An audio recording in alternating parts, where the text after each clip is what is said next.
In today's episode, we're chatting with the author of Reinvent Your Life. You are definitely not going to want to miss this one, so don't you change that dial or drop that phone. We're about to level it up and shatter the mold. Question. In a world where groupthink is the norm, others want what you've earned, and thinking for yourself will get a target painted on your back, how do you flip the script and level up your business, your money, relationships, your health, your status, and your life? That is the question, and this podcast will give you the answers. My name is Andrew S. Kaplan, and it's time to shatter the mold. Welcome to another episode of Shatter the Mold. Andrew S. Kaplan here. Happy to be here with you. Another episode in 2021. Really starting to publish a lot more content here. And there were some really awesome guests from the end of 2020 that I want to make sure that I'm sharing the content sooner rather than later. And today's guest is no exception. But before we get there, a quick little update on the last Law of Attraction book you'll ever need to read.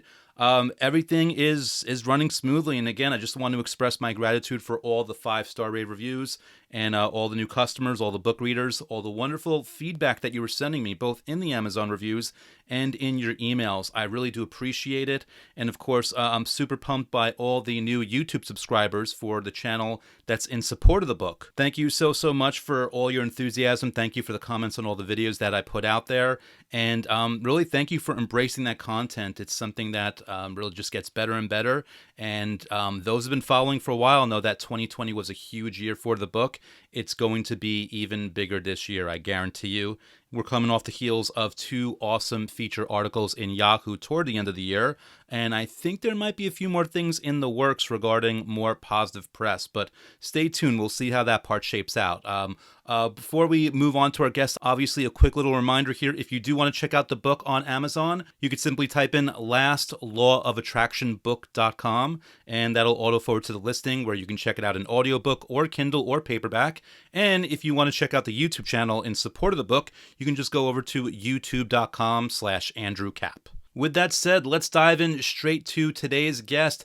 Kathi Sharpe-Ross is the founder, CEO, and president of the Sharpe Alliance Consulting Agency. She's the creator of the Reinvention Exchange.com. She's a regular contributor to the Huffington Post, Thrive Global, and various industry conferences. She's an entrepreneur for 30 years, a sought-after speaker, a workshop leader, a philanthropist, and in some circles, she's well known as a global brand and lifestyle marketing guru. And through all of this and more, Kathi has been helping brands and businesses reinvent themselves through a variety of tools and disciplines. And I just know she's got a lot of wisdom, insight, and strategy to share with you today. So without any further ado, Shatter the Mold warmly welcomes Kathi Sharpe-Ross. Kathi, thank you so much for being here, and welcome to Shatter the Mold. Well, thank you for having me. I'm really excited to be here, and having had such an extraordinary conversation with you in the last couple of weeks, I feel like there's such a valued dialogue to be had here. So I appreciate that. I'm excited too. And I always love interacting with people. It's not just about like-minded. It's just about, it's just about dynamic minds. I mean, we seem to think along the same page on things, but even if we didn't, what really got me excited about kind of putting you in front of my audience for these entrepreneurs was because based on what I know about you, you think dynamically. I mean, you see levels to things, and it's so funny. I don't even know where to begin because there's so many cool things that we want to dive in. But I imagine, I know a lot we're going to be talking about today is just the theme of reinvention and how you're basically creating a container for people through your book and through your company, and basically through everything that you do through the Reinvention Exchange, which I want to ask you about. It seems like you're leaving the space for people to reinvent themselves, and not to put words in your mouth, but it's not even for the sake of reinvention, but basically for the sake of them having more choice in life and thriving and basically having new opportunities that they never would have envisioned for themselves, hence the reinvention. Is that a fair way to put it? exactly, very well said. I should make you my spokesperson. Hey. But I'll go back a little bit, if you like, in Sure. the journey and the why and what I've created, but really what sort of was the catalyst for it. So I've owned my own company for 32 years. The company is called the Sharpe Alliance. We're a global marketing, branding, business development, sponsorship agency, and a lot of things come under all of those labels. essentially having worked with everybody across sports, entertainment, fashion, luxury travel, children's companies, cause-related initiatives. There's very little that I haven't done in the last 32 years. And somewhere along the way, about 10 years ago, a very dear friend of mine and I were having dinner and we were chatting. I was on one of my monthly trips to New York, which I've been doing for 25 years. So right now, this is killing me that I've been still in one place here in LA for 8 months and haven't been back. But we were talking about just sort of this life that I chose to live, that I picked, that I designed. And this was no coincidence. 20 years into my career, for people to be saying, oh, you're so lucky, look at your life, look at what you do, look at what you get to do and have, and you're happy and you make money and you're successful, whatever that means. And, how do you do it? And I used to say, I'm not lucky. I actually designed that life. I created it. I wanted it. And I made very deliberate decisions about what I didn't want to have around me and in my life every day. And I may have been lucky to have the foresight to make that decision for myself, but the rest was all very hard work. Mm-hmm. And as I was watching friends suit up and climb that corporate ladder and have job stability and all these other wonderful things, I was constantly living the entrepreneur's life. And you can imagine being 24 years old and a woman starting a business way back then. That was really some feat. Nowadays, there are organizations and women's groups and support systems and conferences and things that really support the industry from a female perspective. But I sort of suited up and said, I want that business. I'm going after it. I'm going to make them a client because I've got brilliant ideas of what I can do for them. And I put myself out there, and that took a lot of courage. I didn't realize it at the time. I just kind of did what I wanted to be doing and made no excuses, was not apologetic for it, and created what I wanted around me in my life. So you wake up 32 years later of doing that, and there's a level of knowing and confidence and a history of relationships and clients and case studies and successful campaigns. But when I had this conversation 10 years ago, it was that moment where I said, anybody could have the life they want. They just need to know they're entitled. And that's when the whole notion of people being able to reinvent any part of their lives was something that I wanted to help people understand. I wanted them to know that it was okay to leave a corporate job and go do that dream of opening a chocolate store. It was okay to get out of a bad relationship and create a life that could be better. It was okay to make a decision that you wanted to be more healthful or nurture your hobbies and your passions or make time for yourself. So this whole sense of entitlement, which to me is a really positive word, became very central to this conversation of reinvention. And the fact that people have to sort of give themselves permission. They've got to start by listening to themselves and what it is that they really do want. I call that, the aha moment where it happens, but are you really paying attention? And are you sweeping that under the rug, or are you actually kind of opening that up and unpacking that a little bit and going, well, come on, why do I keep thinking that's what I want? Well, maybe that's because it is what you want. Now, how are you going to go about getting it? And so in my book, Reinvent Your Life, What Are You Waiting For?, which did take me 10 years to write, and there's a whole story in that. And I think it's a very positive story for people that want to write a book or do some kind of reinvention, that there can be a 5-minute reinvention. There can be a 10-year reinvention. It will happen at the right time in the right way. And there's no reason to say, oh, well, that's never going to happen. If I'd said that 10 years ago, because I was busy raising a family, busy running a global agency, who's got time to write a book? But I didn't. I kept at it, and I kept putting one foot in front of the other. And I woke up one day and said, hey, I've got a book. It just happened to come out during COVID, but that's, again, a whole other story. Yeah, it's so interesting hearing your answer, and there's so many insights popping up as you say this. First of all, I love how you said like reinvent is the best word because it's the best way for people, for their brains to click. But you said it yourself. We're also talking about basically a redesign. You're redesigning through that reinvention. And it seems like, and I don't even know if you realize this, you're taking the concept of reinvention to a new level because you reinvented the word entitlement, because most people think of entitlement as, oh, this person is condescending and they think they're better than others, when you're just talking about entitlement of claiming your own stake without hurting Self-care. others, without standing over Right. others. This is It's just about you. self-care, it's being selfish, it's being really mindful of what your own needs are and understanding that, this is your life. If Yeah. not you, then who's going to hand it to you? Yes.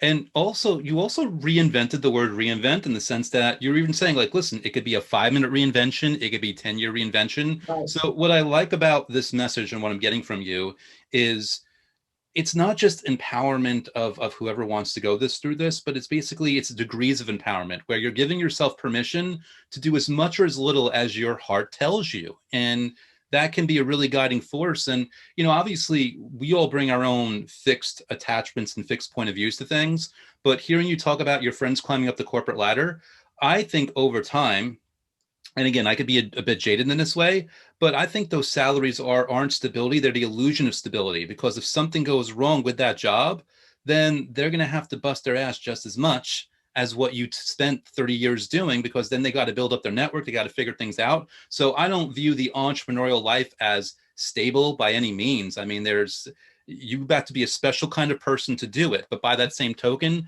there is a power in that, in saying, like, well, I want to raise, well, if my boss is not giving it to me, hey, I'm the boss. I'm going to make the company more successful. So again, just reinventing limits, reinventing obstacles, reinventing success. I love where you're taking this. And I also love that you put it in a book. This is pretty cool. And, it's even, you said it happened during COVID. Well, let's redefine what it means to get a bestseller or a book being successful in a redefined world with new constraints, I new standards, literally new had goals. to reinvent my book launch plan on a dime. March 7th was my pub date. March 17th was kind of a date we all had to kind of go home. I had my huge LA book launch party scheduled for March 27th. I had one scheduled in New York, April 15th. I had a whole series of events tied into business trips all through March, April, May, June, July. Just a whole series of events and parties and book signings and all kinds of things. Had to literally just, put a stop to it.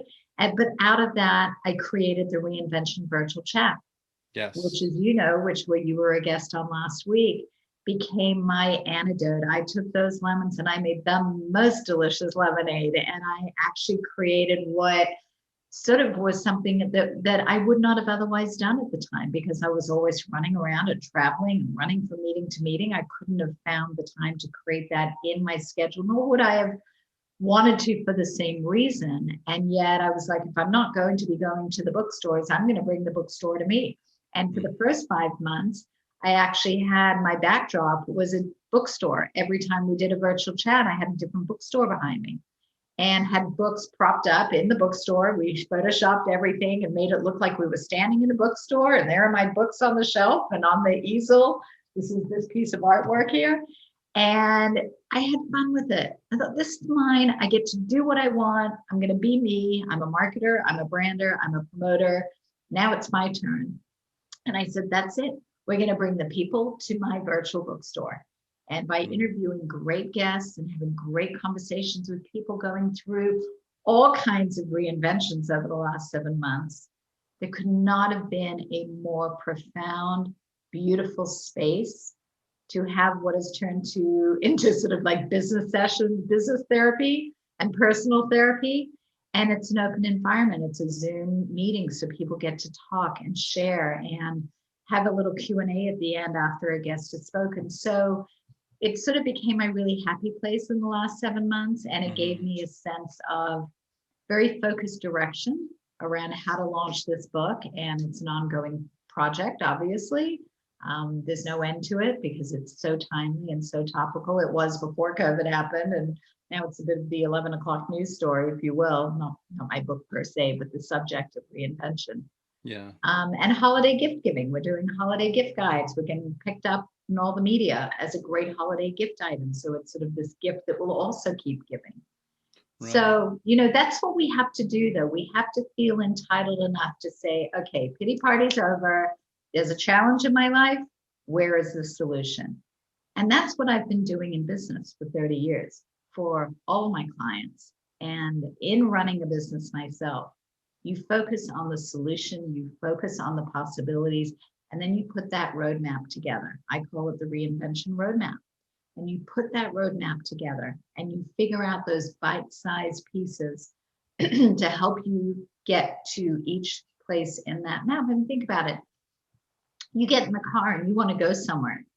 Well, if you don't put in a destination in that Waze or GPS system, the car is not going to know which way to tell you to go. Make a left here, go 2 miles, make a right, get on the highway, go another 10 miles. It's not going to do that if you don't put an address in. So this is kind of how we have to treat ourselves. What is it that I want to do?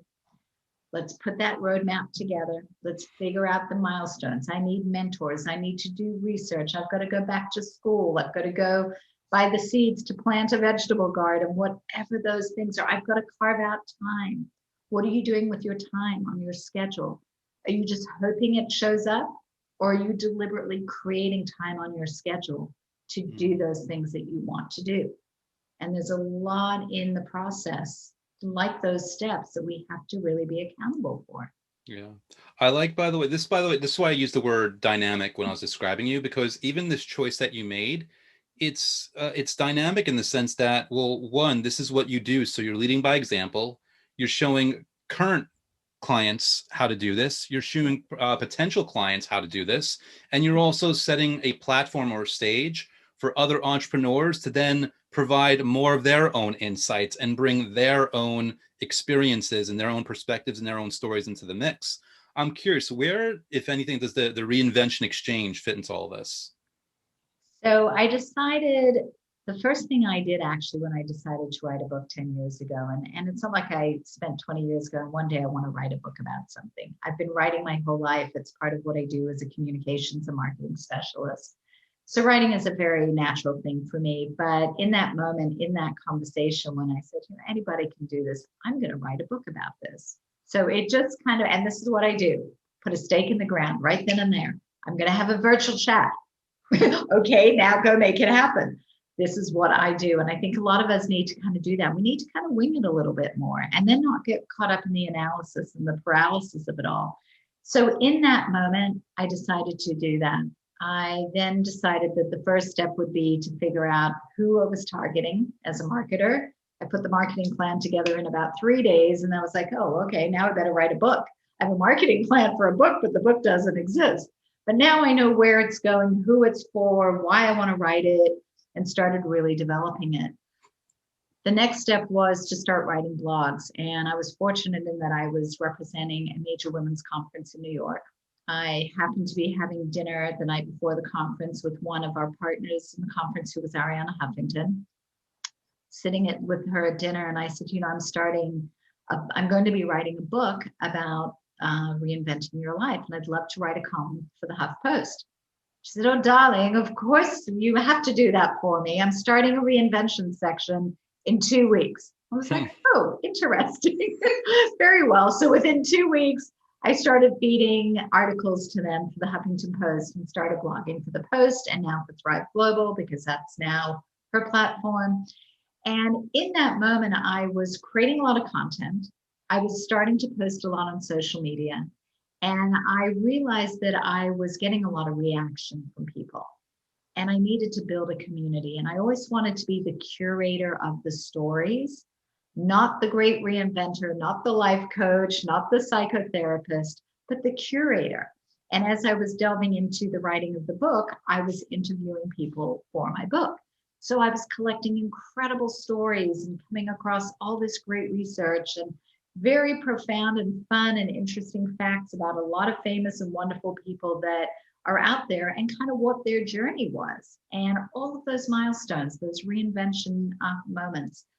And so I created the Reinvention Exchange, and the reinventionexchange.com is the community. It is the catch-all for all of the reinvention virtual chats that we've done since March, to the tune of about 60 now. We have blogs on there. There's inspired content. There are links to other people's websites or books or tools or information so that other people can find their right fit in terms of the guidance and the advice that they may be seeking for some part of their life, whether it's business or personal or spiritual. And I just really wanted a place where people could come and get inspired, get motivated. There are beautiful quotes, there are great anecdotes, great stories. So it really is that catch-all. And of course, there's information about how to find my book on there. And since I'll be launching my own podcast next month, that will also be included in there now going forward. So Nice. yeah, it Nice. sort of becomes like the home base for all things reinvention. Awesome. Now, you said yourself, you were not taking the role of life coach. You were a curator. You're bringing this in. But, with that said, there's a certain level of expertise that you're bringing and a certain level of experience. Correct. And I'm wondering because, people are hearing what you're saying right now, and I'm sure they're really on board with the concept of reinvention, but sometimes it isn't so simple. And I'm wondering whether it's in your own life or in a problem that someone following you has brought to you, what in your experience or opinion is the largest barrier or obstacle or hurdle to reinvention? And what do you suggest to do in response to get past that? I think the biggest barrier that most people have is fear. It's either fear of change, it's fear of failure, it's fear of not knowing, it's fear of other people questioning who you are. There's so much under the heading of fear that comes into play. And it's real. I mean, there's no denying for a lot of people that fear is real, whether it's one of the above, all of the above. But that is typically, even in the excuses that we create, it's fear that kind of runs those excuses. We make excuses because we are fearful of those things. Mm. So if you're at a place where you really have been dreaming, wanting, wishing, hoping, looking at Instagram, wondering why everybody else has a fabulous life, which is not true, and you don't, fear may be the one thing to look at and to be really brutally honest and kind of break that down to what you're fearful of and start to create a different relationship with fear. And if you can frame the feeling or the concept of fear as a challenge, and if you accomplish whatever micro step it is to one part of that goal, and you get to reward yourself and you get to kind of understand that there was nothing to be afraid of because you just did something very empowering for yourself.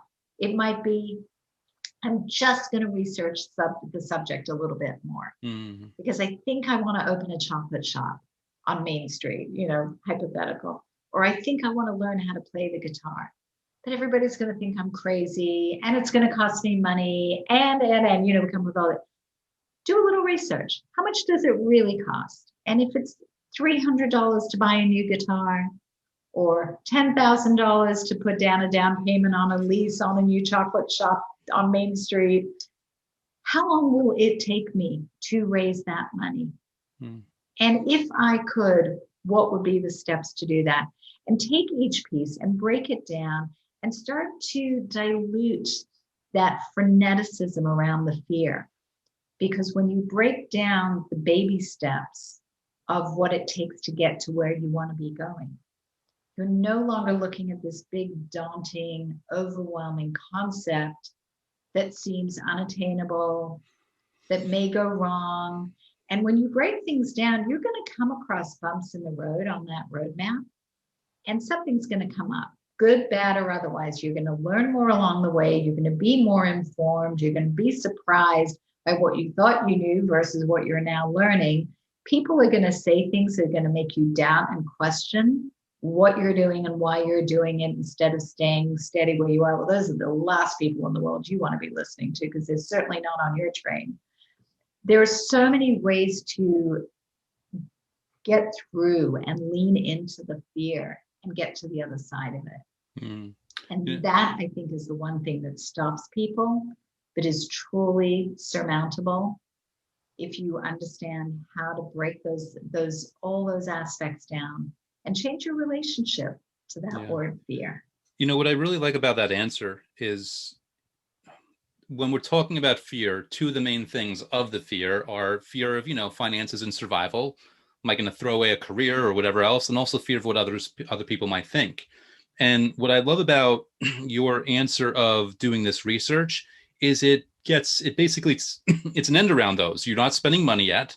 And people that you're worried are going to think a certain way about you don't even know that you're doing this. So Right. it leaves you an opportunity, and it leaves your mind an opportunity to get a crack in the door, like, to get recontextualize something and basically find a way to work yourself out of the fear, almost in like this safe container before you really have to put yourself out there. So Yeah. hearing you say that, it's like, it's all about giving yourself the opportunity to, like you said, change your relationship with fear, part of which is giving yourself the space to do things that first you're telling yourself you couldn't do it, but no, you can do that research, and the thing that you fear isn't going to come.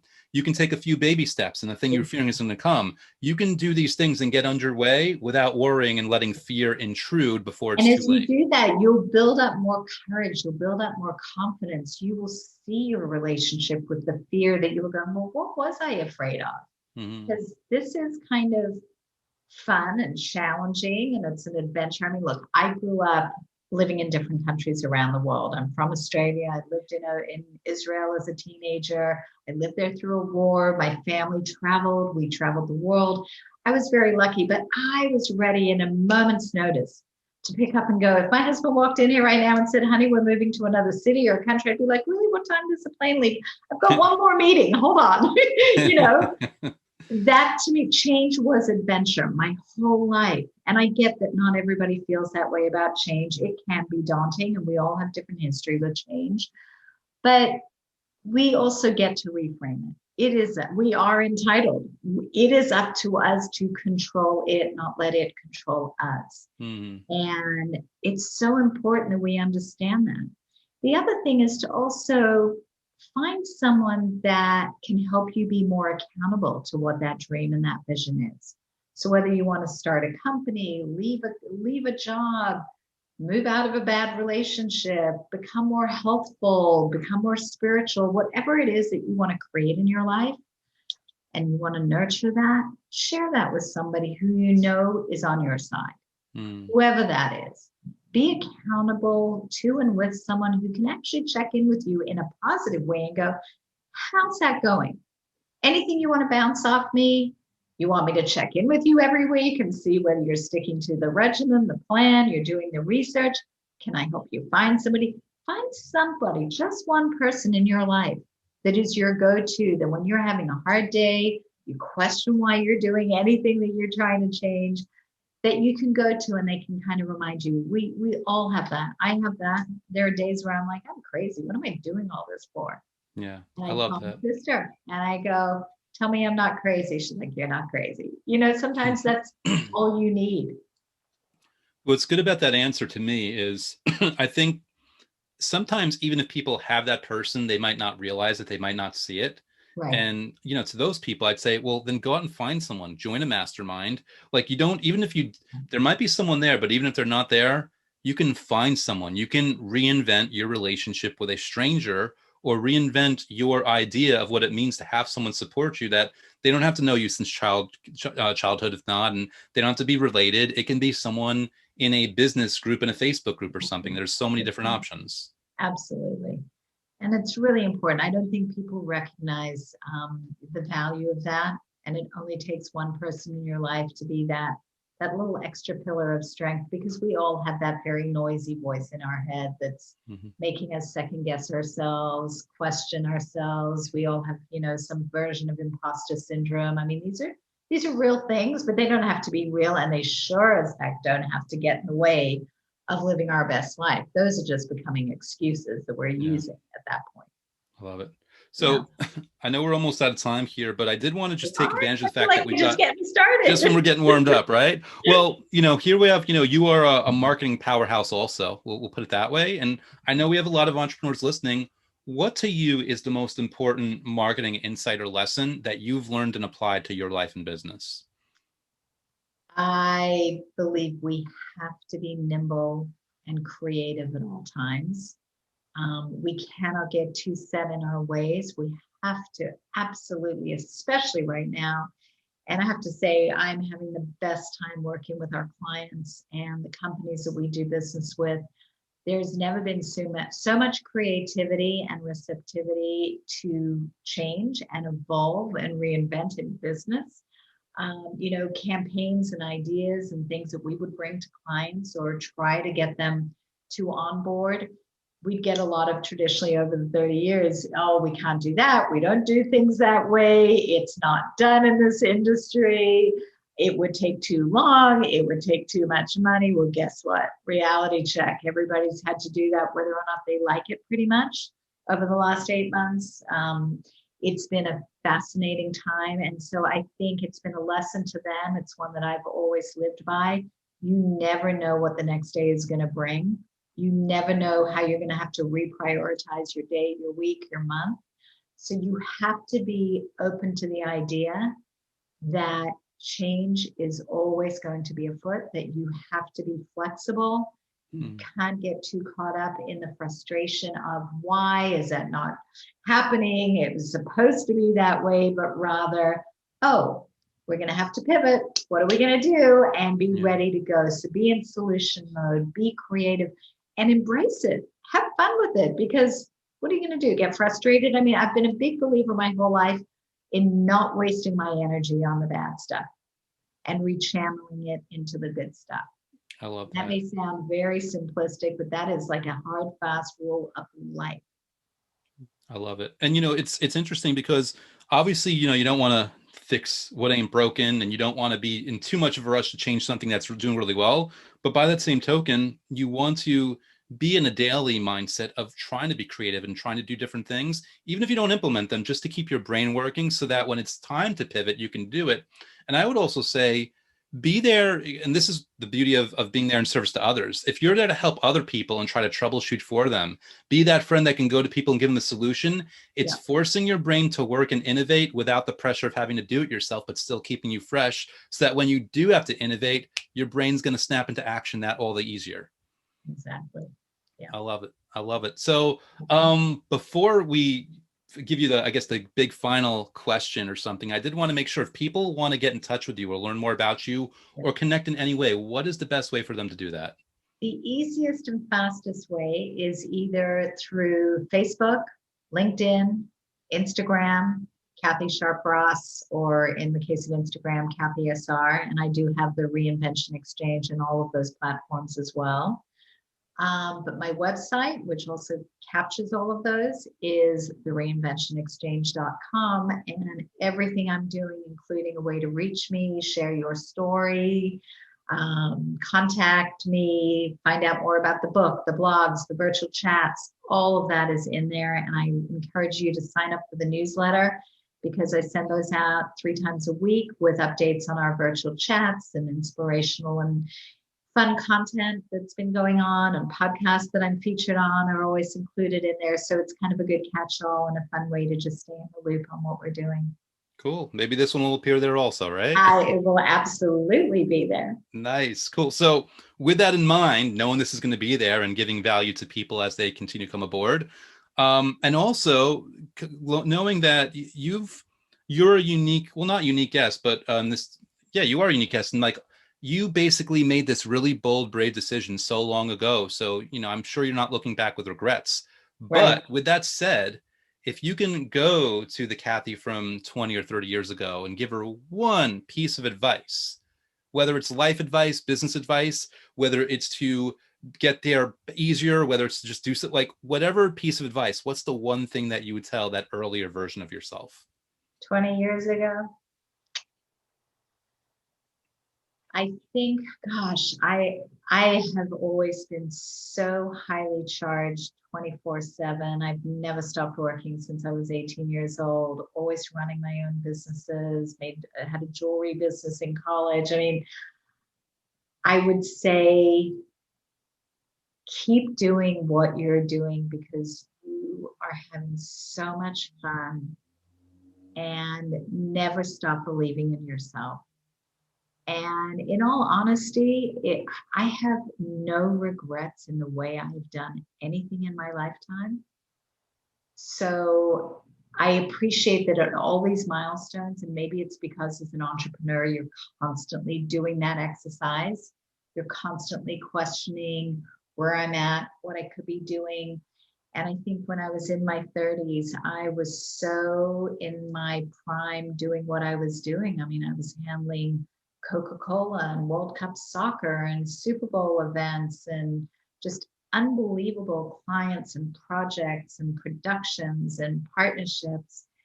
And I loved what I was doing. I might have considered bringing on a partner in the business so that I could have either lightened the load or probably increased the load, but in a way that would have been shared as an experience. But I think just trusting in your voice, in your own understanding of who you are, is such an important thing to say to someone in their 30s. And I feel like I did a lot of that. Awesome. So, I would say that anybody listening, if you're not trusting yourself enough, it's time to start trusting yourself. Love it. Well, Kathi, I really appreciate you coming on, sharing this insight, sharing your wisdom, and sharing your message of reinvention. I think it's something that people, if they really take it to heart, they can literally reinvent the way they see success, and probably also how fast and easy it might come for them once they really get on a roll. So thanks so much for being here today. Thanks for being on Shatter the Mold and sharing your wisdom. Thank you for having me, Andrew. I love it. Love the conversation.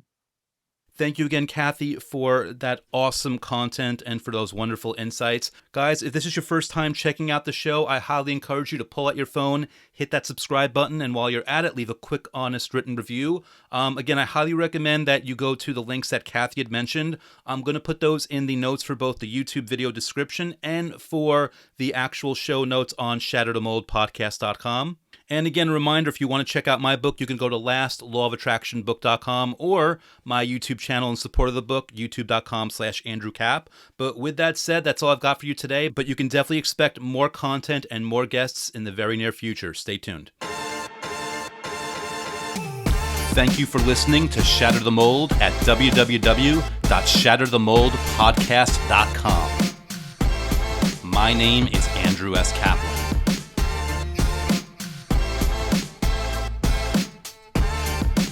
My name is Andrew S. Kaplan, and it's time to shatter the mold.